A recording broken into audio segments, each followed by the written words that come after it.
नमस्कार प्यारे बच्चों, गुड मॉर्निंग, सत श्री अकाल, जय हिंद, जय भारत, नमस्कार, आदाब। कैसे हो सारे? उम्मीद करता हूं बेटा अच्छे होंगे, मस्त होंगे, तंदुरुस्त होंगे, बिंदास होंगे और अपनी अपनी पढ़ाई में लगे हुए होंगे।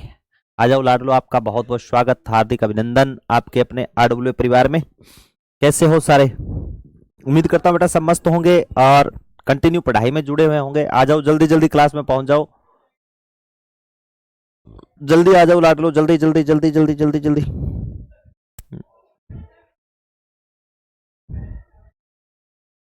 आइए आपका इंतजार है, हैं?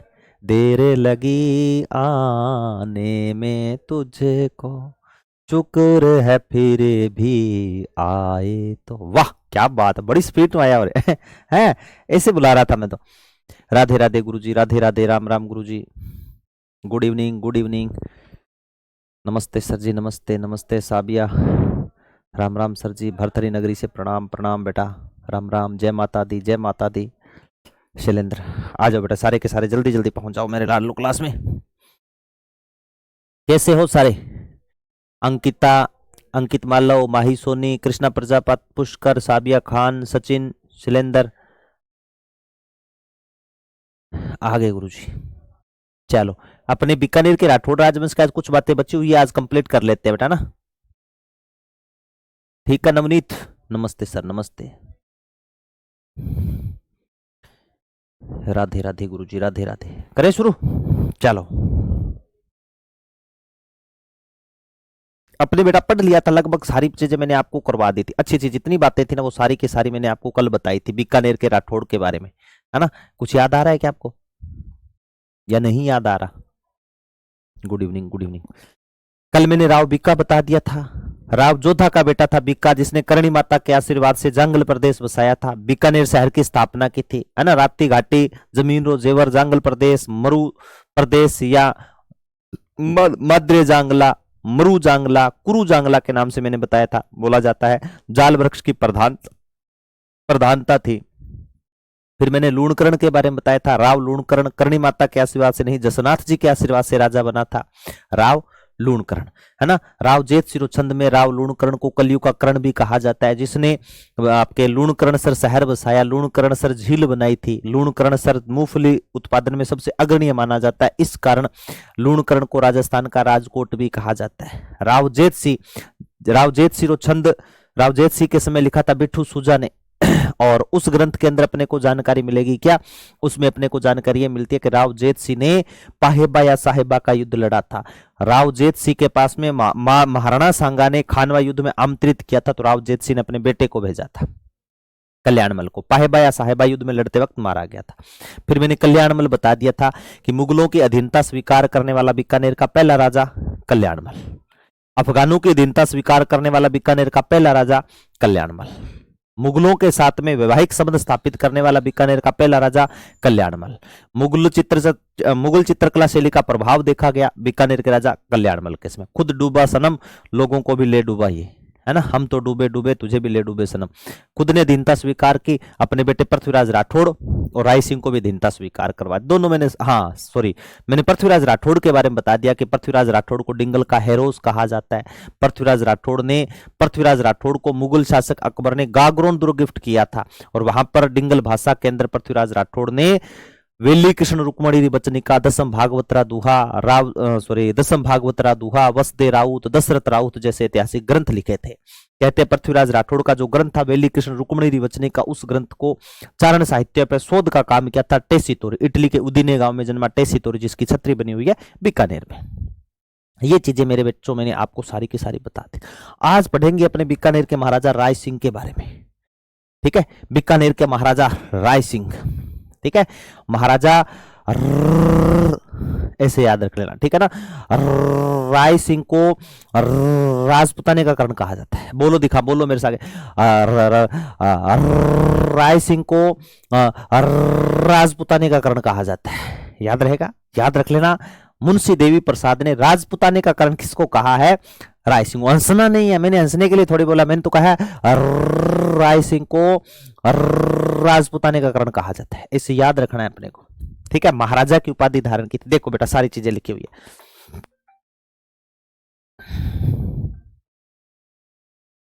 देखो, महाराजा की उपाधि धारण करने वाला पहला शासक राजेंद्र, जीते हुए शत्रुओं के साथ में मित्रता का व्यवहार करने वाला, उल्लेख करमचंद वंश उत्कीर्तन काव्य में मिलता है बेटा। ठीक है, राजपुताने का कारण किसने कहा था? मुंशी देवी प्रसाद ने कहा था। मुगल दरबार का यह क्या माना जाता है? स्तंभ माना जाता है।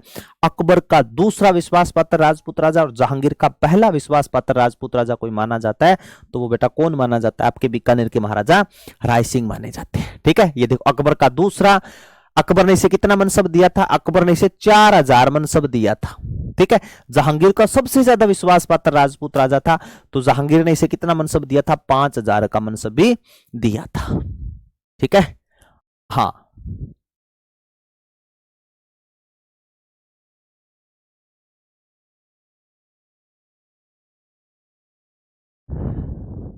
शाबाश, हाँ पूजा, बिल्कुल। देखो, मुगल शासक जहांगीर के दरबार का स्तंभ माना जाता है राय सिंह को। राय सिंह के अभियान, बस ये मोस्ट है बेटा। आपके एसआई में अगर प्रश्न पूछा ना तो यहां से प्रश्न निकले के बहुत अच्छे चांसेस है। कठोली का युद्ध, कोई चीज नहीं समझ आया, मैंने पूछ लियो। ठीक है, कठोली का युद्ध लड़ा था। ठीक है, और कठोली के युद्ध में इसने किसने हराया था? इब्राहिम मिर्जा को हराया था। अभी ये फर्स्ट ग्रेड का पेपर हुआ था, फर्स्ट ग्रेड के फर्स्ट पेपर में शायद ये प्रश्न आया था। फर्स्ट ग्रेड के फर्स्ट पेपर में आया था, पता नहीं सब्जेक्ट के अंदर आया था, ये प्रश्न आया था, नोट्स में से देख लो। ठीक है, कठोली का युद्ध, इस युद्ध में इब्राहिम मिर्जा को किसने हराया था? कठोली के मैदान में राय सिंह ने। सिवाना का फत्ता राठौड़ को हराया था। सिवाना के फत्ता राठौड़ को इन्होंने पराजित किया था। सिरोही के देवड़ा सुल्तान को मुगलों की अधीनता स्वीकार करवाने में प्रमुख भूमिका थी। किसकी गुरुजी? बीकानेर के महाराजा राय सिंह। और याद करो, मैंने मारवाड़ करवाया था, मैंने कहा था राव चंद्र सेन ने मुगलों की अधीनता स्वीकार नहीं की। मारवाड़ का प्रताप भूला बिसरा राजा, the forgotten hero of Rajasthan. तो मुगल शासक अकबर ने एक राजपूत को राजपूत से लड़वाने के लिए मिर्जा राजा राय सिंह को भेजा था, बीकानेर के महाराजा राय सिंह को। कहते हैं महाराजा राय सिंह ने पहले जोधपुर दुर्ग पर अधिकार किया तो मजबूरन राव चंद्र सेन को जोधपुर दुर्ग छोड़ना पड़ा, शिवाना दुर्ग की पहाड़ियों में चले गए। फिर रावचंद्र सेन का पीछा करते हैं राय सिंह, शिवाना दुर्ग तक जाते हैं तो रावचंद्र सेन को शिवाना दुर्ग भी छोड़ना पड़ा था। तो याद रख लेना, दोनों ही महत्वपूर्ण है, लिखा होगा। मुगल शासक अकबर ने क्रमशः 1572 में जोधपुर और 1574 में शिवाना दुर्ग का प्रशासक किसको नियुक्त किया था बेटा? राय सिंह को प्रशासक नियुक्त किया था। महाराजा राय सिंह ने जूनागढ़ दुर्ग बीकानेर का निर्माण करवाया था। और तमाम चीजें जूनागढ़ के बारे में तो मैंने आपको बता रखी है कि बीकानेर के महाराजा राय सिंह ने अपने प्रधानमंत्री करमचंद की देखरेख में जूनागढ़ दुर्ग का निर्माण करवाया था। जूनागढ़ दुर्ग को बेटा जमीन रोज जेवर बोल सकते हो, राप्ती घाटी बोल सकते हो, स्थल दुर्ग की श्रेणी में बना हुआ, धानमन दुर्ग की श्रेणी में बना हुआ ऐतिहासिक गढ़ माना जाता है आपके जूनागढ़। इसके बारे में पंडित दीनानाथ ने कहा था कि हमने सुना है दीवारों के कान होते हैं लेकिन जूनागढ़ की दीवारें तो बोलती है ना, कि हमने सुना है, इसके अंदर लिफ्ट लगी हुई है कि हमने सुना है दीवारों के कान होते हैं लेकिन जूनागढ़ की दीवारें तो बोलती है। कैसे गुरुजी, कैसे बोलती है? चुगली नहीं करते क्या? एक दूसरे की चुगली नहीं करते? कई करते, चाहे लड़कियां हो, चाहे लड़के हो, चाहे महिला हो, चाहे पुरुष हो, ज्यादा महिलाएं करती है ना। तो कहते भाई है मियाँ करके बड़े मियाँ कहती हो, भाई है बड़े मियाँ कहती हो, ए छोरी धीरे बोल, दीवारा का कान हुआ कोई सुन ले को। बोलते कि नहीं बोलते? तो पंडित दीनानाथ ने कहा है कि हमने सुना है दीवारों के कान होते लेकिन जूनागढ़ की दीवारें तो बोलती है। ठीक है, प्रधानमंत्री करमचंद की देखरेख में। और इस दुर्ग के अंदर एक पोल है सूरज पोल, और उस सूरज पोल पर सूरज की तरह चमक रहे हैं जयमल और फत्ता। तो जयमल फत्ता की गजारूढ़ मूर्तियां बनी हुई है बेटा इसी कौन से दुर्ग के अंदर? इसी दुर्ग के अंदर। कौन से दुर्ग में? जूनागढ़ दुर्ग में। ठीक है, सारी चीजें लिखी हुई है बेटा, इसके अंदर तो नहीं है क्योंकि अपने दुर्ग पढ़ेंगे तो दुर्ग में पढ़ लेंगे वो। करमचंद की तरह बीकानेर चित्रकला शैली का उद्भव किसके समय हुआ था गुरुजी? राय सिंह के समय। बीकानेर चित्रकला शैली का उद्भव पूछ ले, राय सिंह के समय। भागवत पुराण ग्रंथ चित्रित हुआ था और राय सिंह के समय रुकनुद्दीन नामक चित्रकार था। कौन सा था बेटा? राय सिंह के समय रुकनुद्दीन नामक चित्रकार भी था। ठीक है, राय सिंह के प्रमुख ग्रंथ याद रख लेना, राय सिंह महोत्सव, वेदक वंशावली, ज्योतिष रत्नमाला, बाल बोधिनी टीका। टीका जानते हो क्या होता है? देखो, राय सिंह का सबसे बड़ा ग्रंथ पूछ ले, वेदक वंशावली है बेटा, वंशावली है। आपसे जैसे पूछ ले टीका क्या होती है, टीका वो नहीं है कहीं यूं सोचो यूं लगाने वाला टीका होता है ना, वो नहीं है। टिक्का होता है जैसे अपने संजीव पासबुक नहीं होती थी, कुंजी नहीं होती थी, पढ़ते थे, जैसे ऊपर 4 लाइनें दोहे की लिखी हुई है, उसके बाद में नीचे उनका हिंदी अनुवाद, प्रसंग सह प्रसंग व्याख्या की थी, वो उसको बोलते हैं बेटा टिक्का। उसको क्या बोलोगे मेरे बच्चों? उसको बोलोगे लाड लो आप टिक्का, ठीक है ना, याद रख लेना। इसमें नहीं है बेटा, ठीक है, ये ध्यान में रख लेना। अब देखो इनकी मृत्यु कहां पर हुई थी? इनकी मृत्यु हुई थी बेटा बुरहानपुर महाराष्ट्र में। इनकी मृत्यु कहां पे हुई थी? बुरहानपुर महाराष्ट्र के अंदर इनकी क्या होती है? इनकी मृत्यु होती है, ठीक है। 1612 में बुरहानपुर महाराष्ट्र में मृत्यु हो गई थी। कहते हैं इनका एक वाक्यांश भी मिलता है बेटा, इनके समय विवाद उठा था बेटा भटनेर दुर्ग को लेकर के। कौन से दुर्ग को लेकर के लाडलो? भटनेर दुर्ग। और इस भटनेर दुर्ग को देखने के लिए मुगल शासक अकबर का ससुर आया था, उस ससुर का नाम था नासिर खां। ससुर का नाम क्या था बेटा? नासिर खां। और नासिर खां की नीत माड़ी बेटा दाप गई, ठीक है। किसकी नीत माड़ी? नासिर खां की। और यहां पर एक तेजा को नियुक्त कर रखा था राय सिंह, जब दक्षिण अभियान की तरफ थे ना, तो किसको नियुक्त कर रखा था? तेजा को। नासिर खां देख लो 70-80 साल को लल्डो, कितने साल का? 70-80 साल का था। और ये नासिर खां भटनेर दुर्ग जो हनुमानगढ़ वाला है ना, वहां पर बहन बेटियों पर गंदी नजरें डाल रहा था। कहते हैं कि चलते चलते कि छोरी को हाथ पकड़ लियो। और उस समय इस बात का पता किसको चल गया? तेजा को। तेजा को पता चल गया कि मुगल शासक अकबर का भले ससुर हो, लेकिन बहन बेटियों की इज्जत के साथ खिलवाड़ नहीं करने दिया जाएगा। महाराजा राय सिंह ने जिम्मेदारी मुझे सौंपी है। अन तेजा बेटा नासिर खां की नशा फोड़ दी, नासिर खां की के फोड़ दी? नशा फोड़ दी। अब नासिर खां ने फोन किया तो आप मुगल शासक अकबर को कि आपके ससुर की तो कोई इज्जत ही नहीं है यहाँ पे। इतना पीटा, हाथ तोड़ दिया, नाक तोड़ दिया, पैर तोड़ दिया, पता नहीं क्या क्या तोड़ दिया। मुगल शासक अकबर ने राय सिंह को कहा कि उसे गिरफ्तार करके लाया जाए। मुगल शासक अकबर ने राय सिंह को कहा कि जिसने भी मेरे ससुर को पीटा उसे गिरफ्तार करके लाया जाए। लेकिन जब पता चला तेजा के बारे में राय सिंह को, तो राय सिंह ने पूछा तेजा से, बीकानेर के महाराजा राय सिंह ने, कि तेजा तूने तेज तेज नासिर खां की नशा क्या में फोड़ी? तो इसने कह दिया कि हुजूर ये अपनी बहन बेटियों पर बुरी नजरें डाल रहा था, इस कारण मैंने इसकी नशा फोड़ी है। अब आप मुझे गिरफ्तार करवाओगे क्या? तो उन्होंने कहा नहीं, अब तू एक काम कर, उस नासिर खां के पास में वापस जा और 2 घुसंड मेरे नाम के और लगा करके आ। तेजा वापस गया, पाछी जाके नशा फोड़ियो, फिर कूटिए बेटा नासिर खां ने। अब लाल पीला हो गया नासिर खां। नासिर खां ने फिर अकबर को फोन किया कि तूने मुझे बचाने का काम किया, मरवाने का काम किया है। मेरा नाक तोड़ा, मेरा हाथ तोड़ा, मेरा पांव तोड़ा, पता नहीं मेरा क्या क्या तोड़ा, लेकिन तू मुगल बादशाह होते हुए तू मुझे नहीं बचा रहा है, मुझे पिटवा रहा है, मुझे कुटवा रहा है। उसने कहा मैं इसमें क्या कर सकता हूं, तू काम ही सही कर ला रहे है। पैर कब्र में है, दिल है कि मानता नहीं है। चलता है तू किसी को आई लव यू बोल रहा है, किसी को आई लाइक यू बोल रहा है, तू खल्ला खान का लक्षण करेगा। फिर देखो राय सिंह को भटनेर दुर्ग से वंचित करके किसको पद दे दिया था बेटा? दलपत को दे दिया था। किसको सत्ता दे दी थी? दलपत को। तो राय सिंह जाते हैं, उनको समझाते हैं कि थारे ससुर का लक्षण ये है। तब अकबर ने फिर राय सिंह को माफ कर दिया था, फिर भटनेर दुर्ग दे दिया था। तो कहते हैं राय सिंह की मृत्यु होगी। फिर सत्ता पे कौन बेटा? बेटा दलपत। मुगल शासक जहांगीर ने इसे फांसी दे दी थी। मुगल शासक जहांगीर ने बीकानेर से दलपत सिंह की क्या करवा दी थी बेटा? हत्या करवा दी थी, फांसी दे दी थी, ठीक है, ये ध्यान में रख लेना। महाराजा करण सिंह, जय जंगलधर बादशाह। हाँ बिल्कुल अमित तिवारी, तेरी बात 100 आना सही है बेटा। हाँ राय सिंह प्रशस्ति भी है पूजा, बिल्कुल बहुत अच्छा लिखा अमित तिवारी ने। जब राय सिंह वहां से आ रहे थे, मैंने क्लास में बताया भी था कि तू संदेशी रूखड़ार मैं परदेसी लोग, माने अकबर ताड़िया क्यों तू आयो फोक। न तो फोक का पौधा वापस आ सका और न ही राय सिंह वापस आ सके। देखो ये थोड़ा सा ध्यान में रखना, जंगलधर बादशाह की उपाधि दी गई थी, ठीक है। और जंगलधर बादशाह की उपाधि राजस्थान के राजपूत शासकों ने दी थी। अट्टक नदी के किनारे राजस्थान के शासकों ने उपाधि दी थी। क्यों दी थी? अट्टक, कट्टक आपने सुना हो, कट्टक उड़ीसा में पड़ता है। अट्टक नदी, ये जो सिंधु नदी नहीं है क्या अपनी मेन बॉर्डर के ऊपर पाकिस्तान वाले, तो कहते हैं उस तरफ विधर्मी लोग रहते हैं। और यहां पर क्या किया? अमित पूछ रहा है कि गुरुजी दलपत सिंह को क्यों मारा? दलपत सिंह को मारने का कारण यह रहा था कि उसने उसकी खातिरदार नहीं की थी, उसकी हुक्म हाजिरी नहीं की थी, इस कारण उसे मौत के घाट उतार दिया था बेटा, ठीक है। सारी बातें मनवाने। अब मैं आपको कितना ही बोल दूं, मैंने आपको ऐसे बोल दिया भी करण सिंह मेन है, आपको पढ़ना है, लेकिन आप कहोगे नहीं करण सिंह मेन नहीं, हम छोड़ेंगे, मानोगे? तो वैसे ही बेटा मुगल शासक अकबर भले राय सिंह को बोलते, राय सिंह को सारी बातें मानने के लिए बाध्य थोड़ी था। आप भी सत्य को सही कहने का सामर्थ्य रखा करो। गलत है तो गलत है, सही को सही कहो और गलत को गलत कहो, है ना?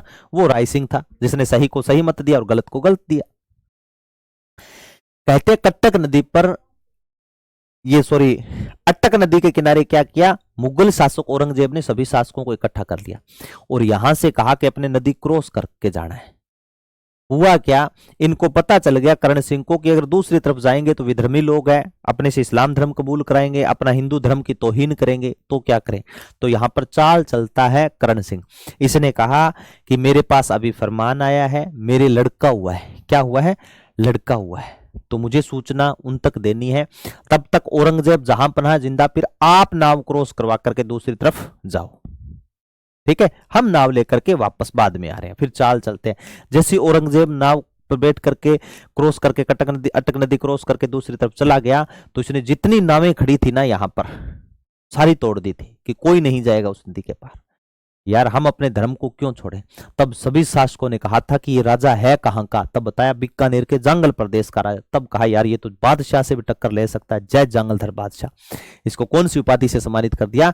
जांगलधर बादशाह की उपाधि से सम्मानित किया। फिर देखो बेटा खजुआ का युद्ध लड़ा गया था। खजुआ का युद्ध, करण सिंह के बेटे थे केसरी सिंह और पदम सिंह, नाम याद रखना, केसरी सिंह और पदम सिंह ने सुजा के खिलाफ औरंगजेब का साथ दिया था। और कहते हैं औरंगजेब इतना खुश हुआ, उसने अपनी दाढ़ी से, औरंगजेब ने अपनी दाढ़ी से जो पदम सिंह था ना, पदम सिंह के जो जूते थे उनको साफ किया था, ठीक है ना? जूतों से साफ किया था, याद रखना। ये देखो पदम सिंह को पाउलेट ने द लोयन के नाम से पुकारा है। रिचर्ड्स नामक व्यक्ति ने से तुलना की गई है, किसकी? पदम सिंह की। याद रख लेना बेटा, तलवार का धनी कहा जाता है पदम सिंह को। किसका धनी कहा जाता है? तलवार का धनी भी कहा जाता है। शाबाश पूजा। गंगाधर मैथिली काव्य डाकिनी रचना। आगे होगी रचना, देखो करण सिंह ने संस्कृत भाषा में कौन सा ग्रंथ लिखा था? साहित्य कल्पद्रुम ग्रंथ लिखा था। कौन सा ग्रंथ लिखा था लाडलो? साहित्य कल्पद्रुम ग्रंथ लिखा था। गंगाधर मैथिली, ठीक है? काव्य डाकिनी पूजा लिख खड़ो है बेटा।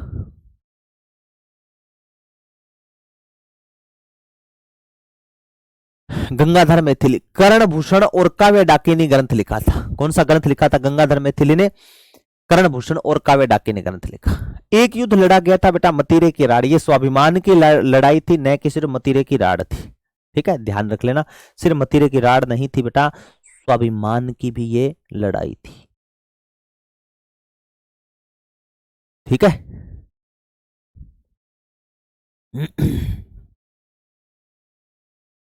शाबाश, क्या बात है।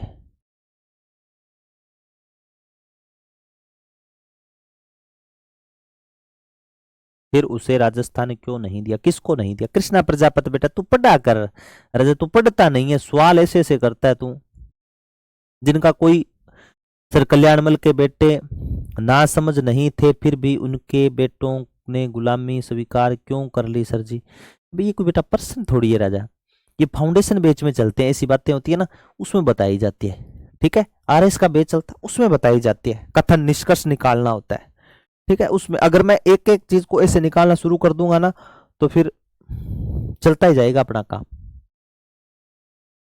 देखो मतीरे की राड़, मतीरा जानते हो? लोहिया, जब छोटा होता है तो उसको बोलते हैं लोहिया, फिर वो बड़ा हो जाता है ना, फिर मतीरा बन जाता है, तो उसके यूं ठोला मार के देखा जाता है, आवाज से पता चला पक गया, फिर यूं करके उसको फोड़ा जाता है, फिर उससे गिरी होती है वो निकाल करके यूं खाई जाती है, बीज मुंह में साथ में तो फेंके जाते हैं, वो होता मतीरा। उसके लिए लड़ाई, लेकिन ये वो ऐसे लड़ाई नहीं, दो किसानों के बीच में, दो राजाओं के स्वाभिमान की लड़ाई थी बेटा ये। बीकानेर का गांव लगता था खिलवा गांव, नागौर का गांव था जोखनिया गांव। कहते हैं एक तरफ की जो बेल थी ना मतीरे की बेल, वो दूसरे खेत में आ गई थी, किसान के खेत में, बॉर्डर पार करके, तो उस किसान ने क्या किया, वो मतीरा तोड़ लिया और दोनों किसान लड़ पड़े। अब दोनों किसान लड़ पड़े तो ये बात पहुंची राजाओं के पास में, इधर करण सिंह के पास में और उधर अमर सिंह राठौड़ नागौर के शासक के पास में, और दोनों ने सोचा कि क्यों न मैं अपनी जनता के हित में काम करूं, जनता मुझे टैक्स देती है, मेरा फर्ज बनता है, बात भले मतीरे की हो भले धन की हो, युद्ध लड़ना पड़ेगा। तो यहां से अमर सिंह राठौड़ जाते हैं, बीकानेर से करण सिंह दोनों जाते हैं, और इस युद्ध के अंदर बेटा कहते हैं अमर सिंह राठौड़ की हार और करण सिंह की जीत होती है हिंदी ग्रंथ अकादमी के अनुसार। ठीक है, इस युद्ध में करण सिंह की कहते हैं जीत दिखा रखी है। करण सिंह की क्या दिखा रखी है मेरे बच्चों? जीत दिखा रखी है। अमर सिंह राठौड़ आगरा दरबार में सलावत खान की हत्या कर देता है, और फिर देखो सलावत खान यहां पर लिखा है आगे, ये देखो नहीं लिखा। अमर सिंह राठौड़ के बारे में दो बातें बता देता बेटा। अमर सिंह राठौड़ को कहा जाता है बेटा कटार का धनी। इसे क्या बोलते हैं मेरे बच्चों? इसे कटार का धनी कहा जाता है, कटार का धनी। क्या कहता है? कटार का धनी कहा जाता है। और इसने शाहजहां तक पर वार कर दिया था। हाँ, कब काले मूड पूछ सर, मैं आपसे एक बार पूछ लूं के? पूछ ले, एक बात पूछ लूं के? जय श्री श्याम, पूछ ले बेटा। देखो मेरे लाडलो, अमर सिंह जो राठौड़ था ना, अमर सिंह राठौड़, इस अमर सिंह राठौड़ ने कभी अपने पिता की नहीं मानी, और पिता की नहीं मानी तो शाहजहां की क्या मानेगा। हालांकि शाहजहां ने इसे राव की उपाधि से भी सम्मानित किया था, नागौर परगना दिया था। सलावत खां उकसाता था कि आपने उसको बगैर सोचे राव का पद दे दिया, इतना बड़ा ठिकाना दे दिया, वो दरबार में कभी आता ही नहीं। और इसने गंवार कहा था जब दरबार में पहुंचा था ना, कि गैप कह पायो नहीं उणदर होगी पार, वार कर पायो नहीं घुस गई कटार, है ना। इसने भरे दरबार में किसको मौत के घाट उतार दिया? सलावत खां। उसके बाद में ये शाहजहां की तरफ घुमा और शाहजहां के पीछे कटार फेंकी थी। आज भी आगरा दुर्ग के अंदर वो कटार के निशान लगे हुए हैं। आगरा दरबार में कभी जाओ आगरा दुर्ग देखने, तो शाहजहां वहां से उठ करके पीछे महिलाओं का जो प्रवेश था ना, वहां चला गया था, जनाना महल, उसमें भाग करके चला गया था। और शाहजहां को कहने पर मजबूर होना पड़ा था कि अमर की कमर में कहां की थी कटारी, पाव शेर लोहे ने हिला दी बादशाही। ये अमर की कमर में, अरे वो कहां की कटार थी जिसने मुझे बेइज्जत कर दिया। और लोगों ने फिर शाहजहां को आवाज लगाई कि अमर सिंह चला गया, बाहर आ जाओ, बाहर आ जाओ। किसी ने वीडियो नहीं बनाई, कोई वायरल नहीं करेगा, कोई वायरल नहीं करेगा। ठीक है, घाघरी कुर्तो खोल के और जो राजपूती ड्रेस, सॉरी वो घाघरा कुर्ता खोल करके जो राजा का पहनावा वो पहन करके आप दरबार से आ जाओ, वापस आ जाओ, आ जाओ, है ना। तो ये ध्यान में रख लेना बेटा। चलो, महाराजा अनूप सिंह बीकानेर का एक ऐसा महानतम शासक जिसने मंदिरों को बचाने का काम किया था। वो राजा कौन सा था बेटा? वो राजा था आपके महाराजा अनूप सिंह। महाराजा अनूप सिंह को भी महाराजा और माही भ्रातृ की क्या थी? उपाधि प्रदान थी। ठीक है, महाराजा अनूप सिंह, गज सिंह, रतन सिंह, तीनों के पास में कौन सी उपाधि थी बेटा? महाराजा माही मरातिब आ जाए चाहे माही भ्रातृ आ जाए, चाहे तो आ जाए माही मरातिब। ठीक है, और चाहे आ जाए बेटा माही भ्रातृ, दोनों ही ध्यान में रख ले। ठीक है, अनूप सिंह विद्वानों का आश्रयदाता, तो खूब विद्वान रखे थे।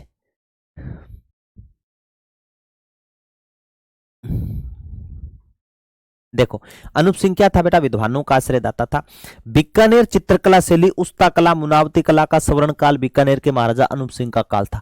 चाहे चित्रकला की बात आ जाए, चाहे उस्ता कला, मुनावती कला की बात आ जाए, तो उसका स्वर्ण काल अगर किसी का माना जाएगा, वो किसका माना जाएगा बेटा? अनूप सिंह का काल ही माना जाएगा। विद्वानों को आश्रय दिया था।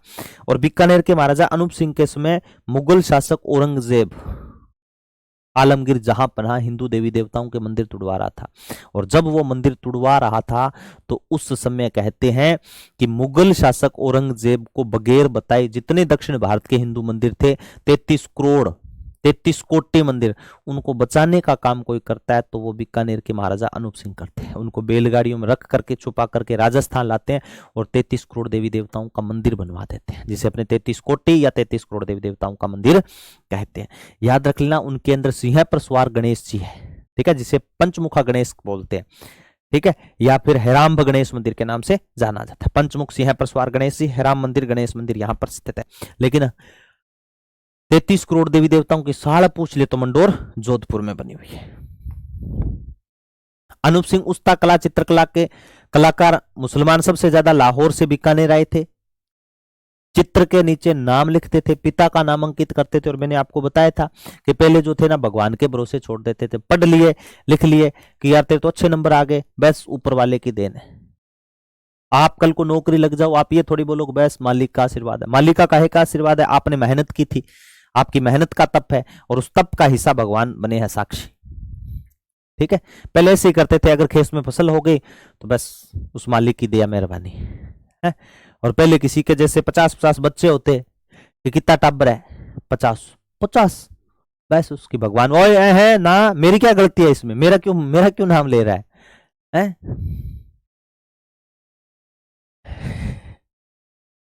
हाँ बिल्कुल बिल्कुल बिल्कुल पूनम कुमारी, क्या बात है। देखो 1678 में अनूप सिंह ने गग्गर नदी के किनारे चुंगेर बसाया था, चुंगेरगढ़ बनाया था, चुंगेर अनूपगढ़ गढ़ बनाया था, ईंटों से बना हुआ है। ठीक है, अनूप सिंह के दरबारी विद्वान याद रखना, अनूप विलास, अनूप विहार किसने लिखा था, मणिराम ने। भाव भट्ट ने अनूप संगीत रत्नाकर, अनूप विलास और संगीत अनूप अंकुश ग्रंथ लिखा था बेटा, ये याद रख लेना। अनूप सिंह के ग्रंथ श्राद्ध प्रयोग चिंतामणि, अनूप विवेक, अनूपोदय चिंतामणि, संस्कृत भाषा का प्रकांड विद्वान था, राजस्थानी भाषा का प्रयोग करवाया था। महाराणा कुंभा के ग्रंथ तक यहाँ पर रखे हुए हैं बेटा, ये देखो महाराणा कुंभा के ग्रंथों का संकलन करवाया था, राजस्थानी भाषा में ग्रंथों का अनुवाद करवाया था, भागवत गीता का अनुवाद करवाया, सूक कारिका का अनुवाद करवाया, बेताल पचीसी का इसने अनुवाद करवाया था। देख लो, अब है बीकानेर के महाराजा सूरत सिंह।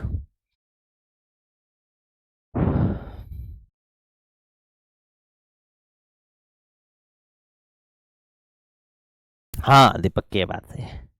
हाँ गोसाई राम, क्या हुआ बेटा?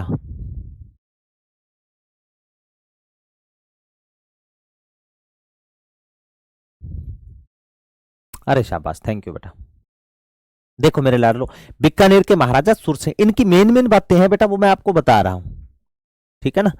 इसमें मुझे लगा नहीं बेटा गोसाई कुछ और बताने वाला, जितनी बातें थी ना ये ग्रंथ की बातें थी। अब इनके बारे में मेरे बच्चों में तुझे क्या बताऊं। श्राद्ध प्रयोग चिंतामणि ये किसके ग्रंथ है, अनूप सिंह के ग्रंथ है। फिर महाराणा कुंभा के ग्रंथों का संकलन करवाया था। राजस्थानी भाषा के ग्रंथ कौन कौन से है, जैसे ये पूछा गया, भागवत गीता का अनुवाद किसने करवाया था, आनंद राम ने करवाया, ये मैंने बता दिया। सूक कारिका बेताल पच्चीसी राजस्थानी भाषा में अनुवाद करवाने का काम किसने किया था, अनूप सिंह ने। अब है बीकानेर के महाराजा सूरत सिंह। बीकानेर के महाराजा सूरत सिंह ने मेरे लाडलो 1805 में आक्रमण किया था भटनेर दुर्ग पर, राजस्थान का प्राचीनतम गढ़ जिसका शिल्पी था केकैया, जिसका निर्माण करवाया था भूपत भाटी ने, जहां पर सबसे ज्यादा विदेशी आक्रमण हुए थे, उस दुर्ग पर आक्रमण किया। किसने किया आक्रमण गुरुजी? उस दुर्ग पर आक्रमण किया था मेरे बच्चों, भटनेर दुर्ग पर 1805 में। मुगल शासक अकबर ने नहीं, बीकानेर के सगे संबंधियों ने, यानी बीकानेर के महाराजा सुर सिंह का आक्रमण हुआ था। उस समय यहां का राजा था जस्ता सिंह भाटी, और जब इस दुर्ग पर आक्रमण किया गया तो यहां पर कहते हैं इस दुर्ग को जीत लिया। किसने जीत लिया गुरुजी? इस दुर्ग को जीत लिया मेरे लाडलो बीकानेर के महाराजा सुर सिंह ने, ठीक है। और जस्ता सिंह भाटी को हरा दिया, और मंगलवार के दिन इस दुर्ग को जीता था, और जीतने के बाद में इसका नाम क्या रख दिया, हनुमानगढ़, और इस दुर्ग के अंदर हनुमान मंदिर बनवा दिया था, ठीक है। भटनेर दुर्ग में कौन सा मंदिर बनवा दिया बेटा? हनुमान मंदिर बनवा दिया था, हनुमान मंदिर बनवाया। कौन सा मंदिर बनवा दिया था? हनुमान मंदिर बनवाया था। 1814 के अंदर चूरू पर आक्रमण किया था, और चूरू के ठाकुर जो थे शो सिंह या शिव सिंह, सभी लोगों ने सहयोग किया था। हाँ बता दूंगा बेटा, ठीक है माही सोनी। बिल्लू जका रांद करे कान में आंसू की गंगा बहाओ, शुरू में लिखी हुई है, मैं और बोल दूंगा, ठीक है। शिव जी ने शिव पर आक्रमण किया था। इस दुर्ग में चांदी के गोले दागे, इस दुर्ग से चांदी के गोले दागे गए। देख लो, ये होता है स्वाभिमान कि हमारा दुर्ग नहीं जाना चाहिए, इसलिए लोगों ने अपने घरों से चांदी निकाल करके दे दी शिव सिंह को कि आप चांदी से गोले बनाओ, इनके अंदर बारूद भरो और दुश्मन पर तानो। तो कहते हैं सुर सिंह वापस चला गया था कि जहां के लोग भी इतने अच्छे हो, राजा तो अच्छा होगा ही होगा। अंग्रेज अधिकारी 1800 ईस्वी के अंदर अंग्रेज अधिकारी जॉर्ज थॉम्स ने आक्रमण किया था बीकानेर पर। जॉर्ज थॉम्स को जहाज फिरंगी कहा जाता है। क्या कहा जाता है मेरे लाडलो? जहाज फिरंगी के नाम से भी जाना जाता है। और मैंने आपको एक बात बताई थी कि जो कृष्णा कुमारी विवाद में शामिल होगा वो अंग्रेजों के साथ में संधि करेगा, ठीक है। तो अंग्रेजों के साथ में संधि करने वाले कौन कौन से थे? बीकानेर का महाराजा सूर सिंह भी था, जिसने अंग्रेजों के साथ में क्या कर ली थी बेटा? संधि कर ली थी, ठीक है।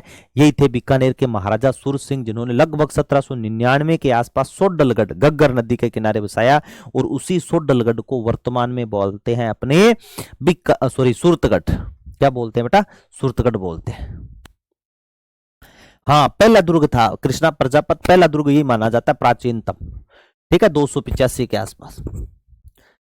1799 घग्गर नदी के किनारे सोडलगढ़ सूरतगढ़ बसाया था। बीकानेर के अंतिम सती दीप कुंवर महाराजा सूरत सिंह के पुत्र वधू थी है। बीकानेर के महाराजाओं के पीछे अंतिम सती पूछ लेना तो यही मानी जाती है। रतन सिंह बहुत अच्छा शासक रहा है बेटा रतन सिंह। रतन सिंह ने रतन बिहारी मंदिर बनवाया था, कन्यावध पर रोक लगवाई थी बेटा, ठीक है, ध्यान में रख लेना। रतन बिहारी मंदिर बनवाया, 1836 में कन्यावध पर रोक लगाई, 1844 में कन्यावध पर आण जारी की। अब आप कहोगे गुरुजी आण क्या होता है, तो मेरे बच्चों मैं आपको बता दूं, आण होता है जैसे मैंने आपको बोल दिया कि कल आपका टेस्ट होगा, पढ़ के आना है, आप कल पढ़ के नहीं आए और मैंने आपको ऐसे छोड़ दिया, आपकी ठुकाई पिटाई नहीं की, जाने दिया, तो आपको पता चल गया कि सर कुछ कहेंगे नहीं, तो वो तो थी सीधी रोक लगाना, कन्या की हत्या नहीं करोगे, वध नहीं करोगे। लेकिन जब पता चला कि कन्या वध नहीं रुक रहा, फिर उन्होंने कह दिया कि जिस घर में कन्या की हत्या होगी हाथों हाथ उसे दंड फांसी दी जाएगी। वो क्या कहलाई, आण कहलाई थी, ठीक है। तीर्थ यात्रा कर समाप्त कर दिया था। अंग्रेजों के साथ में संधि हो गई कि कोई भी किसी भी रियासत के साथ में एक दूसरा झगड़े का नहीं, लेकिन 1818 के बाद में सिर्फ एक युद्ध हुआ था जैसलमेर के साथ में, वो रतन सिंह के मध्य हुआ था। जैसलमेर शासक गज सिंह और महाराजा रतन सिंह के बीच में, ये देखो मेरा मोस्ट किया हुआ है, अंग्रेजों से संधि करने के बावजूद भी कौन सी रियासतों के बीच में युद्ध लड़ा गया था 1829 के आसपास, बीकानेर के महाराजा रतन सिंह और जैसलमेर के राजा गज सिंह के बीच में, ठीक है। और बाद में देखो जैसलमेर और बीकानेर के मध्यस्थता मेवाड़ शासक ने करवाई थी, जवान बंदे ने करवाई थी, उसका नाम क्या था, जवान सिंह। सरदार सिंह तभी बता के गया हूं, 1857 की क्रांति में अंग्रेजों का साथ देने के लिए राजस्थान से बाहर जाने वाला कोई व्यक्ति था, तो वो व्यक्ति कौन सा था, सरदार सिंह, जो पंजाब में बड़ालू, हांसी, हिसार, सिरसा गया था बेटा, किसका साथ देने के लिए, अंग्रेजों का साथ देने के लिए। और अंग्रेजों ने खुश होकर के उसे टिब्बी परगना दिया था, 41 गांव उपहार स्वरूप दिए थे। हालांकि ये कहने की बात है बेटा, ये जो सिरसा वाला भाग था ना, ये बीकानेर रियासत का हिस्सा हुआ करता था। देखो 4 किलोमीटर आगे निकल करके चला गया तो बाहर जाना थोड़ी होता है, फिर भी बोल देते अपने। डूंगर सिंह ने डूंगे डूंगे सपने देखे थे, और बंदा पीने के बाद में खूब सारे सपने देखता है। आप भी सपने देखते हो रजाई में, है ना, फोन चलाते रहते हो और उसके बाद में लेट जाते हो, सो जाते हो, पता नहीं चलता, नींद आती है, नींद में सपने देखते हो मैं थानेदार लग गया, मेरे 2 स्टार लगा हुआ है, ठीक है, और मैं मस्त बिंदास नौकरी कर रहा हूं। ऐसा कुछ नहीं, सपने वो होते हैं जो जीते जी देखे जाए। महाराजा डूंगर सिंह ने सपने दारू पीने के बाद में देखे थे, ठीक है। इसने सिर्फ नमकीन का काम किया था कि थोड़ा पेंक शेंक लगाने के बाद नमकीन की जरूरत होती है, तो स्पेशल भुजिया बनाया था इसने, ठीक है। तो बीकानेरी भुजिया किसके समय प्रसिद्ध हुए थे, महाराजा डूंगर सिंह के समय। डूंगे डूंगे सपने देखे थे, इसने सोचा था कि हिमालय से मैं नदी लेकर के आऊंगा यहां तक, लेकिन वो नदी सफल नहीं हुई थी। हाँ, चांदी बचाई कौनी पूनम कुमारी थे, यानी हाँ, चलो ये देखो, हिमालय से नहर लाने का सपना महाराजा गंगा सिंह ने, सॉरी डूंगर सिंह ने देखा। अंतिम शासक है महानतम महाराजा गंगा सिंह, 1887 से 1914। ध्यान सुनियो बेटा महाराजा गंगा सिंह के बारे में। शिक्षा कहां पे हुई थी, अजमेर में, लॉर्ड मेयो कॉलेज अजमेर में। शिक्षक कौन थे, रामचंद्र दुबे। कौन थे बेटा, रामचंद्र दुबे। उपनाम क्या कहा जाता है, राजस्थान का भागीरथ कहा जाता है। नया याद रहे तो ऐसे याद रख लेना, GS गंगा सिंह, ठीक है। गंग नहर कहां से निकाली गई है, सतलज से, ऐसे याद रख लेना, ठीक है। कहां से निकाली गई लाड लो, सतलज से निकाली गई। 1899 में यानी विक्रम संवत 1956 को बेटा अकाल पड़ा था। कौन सा अकाल पड़ा, 1956 में छप्पनिया अकाल पड़ा था। उस समय कहते हैं कुछ भी नहीं था लोगों को खाने पीने के लिए, हरे चारे की व्यवस्था कर दी थी, लोगों को अन्न भोजन देने के काम शुरू कर दिया था बीकानेर के महाराजा राय सिंह। अंग्रेज भी खुश हुए थे और अंग्रेजों ने स्पेशल बीकानेर के महाराजा गंगा सिंह को केसरे हिंद की उपाधि से सम्मानित किया था। चीनियों के साथ में युद्ध लड़के आए थे, चीनी पदक से सम्मानित किया गया था, और लोगों ने मना किया था कि नहीं, चीनी बहुत बहादुर होते हैं, उनको वो सारे के सारे बॉक्सर है, उनके साथ युद्ध नहीं लड़ सकते। उन्होंने कहा कि अरे चीनियों के साथ में तो वैसे नींद में रहते हैं, ठीक है, इतनी की तो उनकी आंख खुलती है, जितनी वो आंखें खोल के चलते हैं ना उतनी तो हम नींद लेते हैं, उस समय आंख खुली रखते हैं, और जितनी वो कप में चाय पीते हैं ना उतनी हम बाटी में कोली में जूठी छोड़ देते हैं। तो उनकी तो छोड़ो, हमेशा ड्रेस में एक सैनिक के तौर पे रहने वाला महानतम योद्धा है ना। लोगों की भलाई करने वाला व्यक्ति कौन थे? बीकानेर के महाराजा गंगा सिंह। अंग्रेजों ने केसरी हिंद की उपाधि से सम्मानित किया। 1899 में बॉक्सर युद्ध में चीनी सेना के साथ युद्ध लड़ा था इन्होंने। ठीक है, ये देखो मैंने सारे सन लिखे हैं बेटा, थोड़ा सा ध्यान देना। शाबाश। देखो 1903 में एडवर्ड सप्तम के आगमन पर दिल्ली गए। 1911 में जॉर्ज पंचम के राज्याभिषेक में भाग लेने के लिए लंदन गए थे ये। 1913 में प्रजा प्रतिनिधि की स्थापना की थी। 1919 में वर्साई की संधि में भारत की तरफ से भाग लिया था। कितनी बड़ी बात है, मैं एक व्यक्ति का नाम भूल रहा हूं, BN राव गए थे, कौन गए? 2 व्यक्ति गए थे और वहां पर 32 लोग पहुंचे थे वर्साई की संधि प्रथम विश्व युद्ध के समय। इन 32 लोगों की बेटा मूर्तियां लगी हुई है और इन 32 लोगों में एकमात्र व्यक्ति है जो सबसे अलग दिख रहा है। बाकी सब कोट पैंट पहने हुए मूर्तियों में, और एकमात्र है जो सिर पर पगड़ी, राजस्थान में मान, स्वाभिमान, सम्मान का प्रतीक वो, और एक सैनिक के रूप में, यानी प्रथम विश्व युद्ध लड़ा गया, उस युद्ध में भाग लिया, शांति समझौता हुआ, उस समय भी ये सैनिक के रूप में भाग लेने वाला महान था। लोग देखते अचरज करते कि ये फोटो किसकी है, लोग बताते हैं बीकानेर के महाराजा गंगा सिंह है ये। ठीक है, फ्रांस का चिता कहा जाता क्लेमेंसू को, और उसके साथ में शिकार पे गए थे बेटा ये साथ में, देख लो। 1924 में जिनेवा सम्मेलन में भाग लिया था। 1921 में नरेंद्र मंडल के चांसलर अध्यक्ष बन गए थे। ठीक है, 1920 में मदन मोहन मालवीय को बनारस हिंदू विश्वविद्यालय के लिए आर्थिक चंदा दिया था। बीकानेर के महाराजा गंगा सिंह के समय कहते हैं, हाँ बिल्कुल बिल्कुल अमित तिवारी कहते हैं, जब मदन मोहन मालवीय लाइन में लगे हुए थे, जब 1920 में असहयोग आंदोलन चल रहा था, उसमें बनारस हिंदू विश्वविद्यालय, जामिया मिलिया मुस्लिम विश्वविद्यालय, अलीगढ़ मुस्लिम विश्वविद्यालय बन रहे थे, तो सहायता के लिए लाइन में लगे हुए थे। तो बीकानेर के महाराजा गंगा सिंह ने पहचान लिया और उनको आगे बुलाया कि आप आगे आओ, लाइन में क्यों लगे हो पंडित जी? तो इन्होंने आए भी आप यहां पर लाइन में। तब इन्होंने कहा कि हम विश्वविद्यालय के लिए चंदा इकट्ठा कर रहे हैं।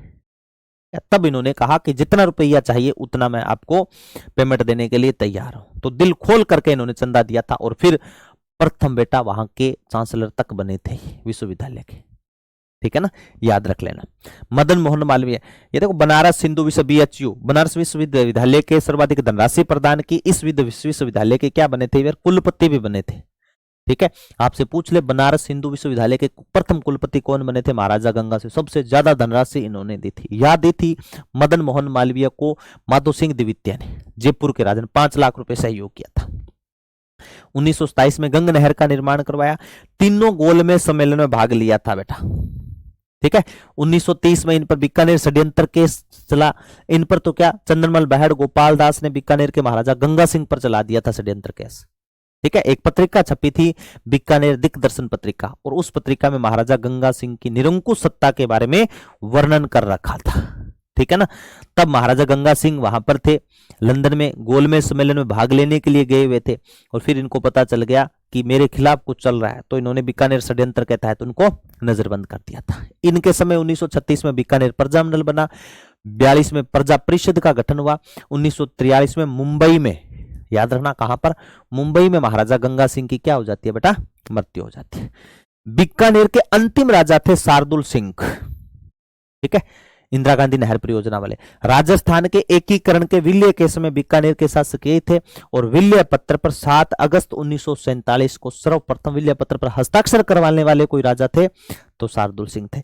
इनके बेटा 5 लड़के थे, उनको अलग अलग भाग दे दिया था। ठीक है, वही क्या कहलाए? पंचपाणे। वो क्या कहलाए? पंचपाणे। और मैंने ठिकाने पढ़ाए थे उस समय में, आपको पंचपाणे बताए थे, बिसाऊ, ढूंढलोद, मलसीसर, मंडावा, नवलगढ़, है ना, वो मैंने आपको बताया। हाँ बिल्कुल, ये देखो रितु ने एक प्रश्न पूछा, गंगा सिंह ने जैन नारायण व्यास को जोधपुर जाने पर प्रतिबंध क्यों लगाया? बहुत अच्छा। ठीक है, क्योंकि जैन नारायण व्यास पर तो विवादास्पद वैसे भी चल रहा था। लेकिन एक बात बता दूं रितु, बीकानेर के महाराजा जो गंगा सिंह थे, गंगा सिंह सहयोगी भी थे। ठीक है, जब जैन नारायण व्यास की पत्रिका बंद होती है ना, इकोनॉमिक्स प्रॉब्लम के कारण, आपके आर्थिक सहयोग के कारण, अखंड भारत और आगे बढ़, तो सबसे ज्यादा धनराशि देने की बात बीकानेर के महाराजा गंगा सिंह ने की थी, लेकिन इन्होंने बात स्वीकार नहीं की थी। एक बार और बता दूं रितु कि जो इनकी पत्रिका थी बीकानेर दिग्दर्शन पत्रिका, बीकानेर के महाराजा गंगा सिंह के सामने खड़े होकर के उन पत्रिकाओं को बांटने का काम भी जय नारायण व्यास ने किया था। ठीक है, तो ये हो गया बेटा बीकानेर के राठौड़ राजवंश, इनको पढ़ना, ज्यादा पेज इसके अंदर है नहीं, मात्र 25-26 पेज की ये पीडीएफ थी। ये हो गया आपका बीकानेर। कल मैं आमेर का कछवा राजवंश आपको करवाऊंगा। आई होप जितनी बातें बेटा मैंने आपको बताई है सारी बातें आपके अच्छी प्रकार समझ में आई होगी, है ना। तो मिलते हैं मेरे बच्चों कल नेक्स्ट क्लास में, तब तक सभी बच्चों को नमस्कार, जय हिंद, जय भारत, प्यार भरा लव यू, टेक केयर मेरे लाडलो, लगे रहो, डटे रहो, बस हिम्मत मत हारना मेरे बच्चों, ठीक है। Thank you so much.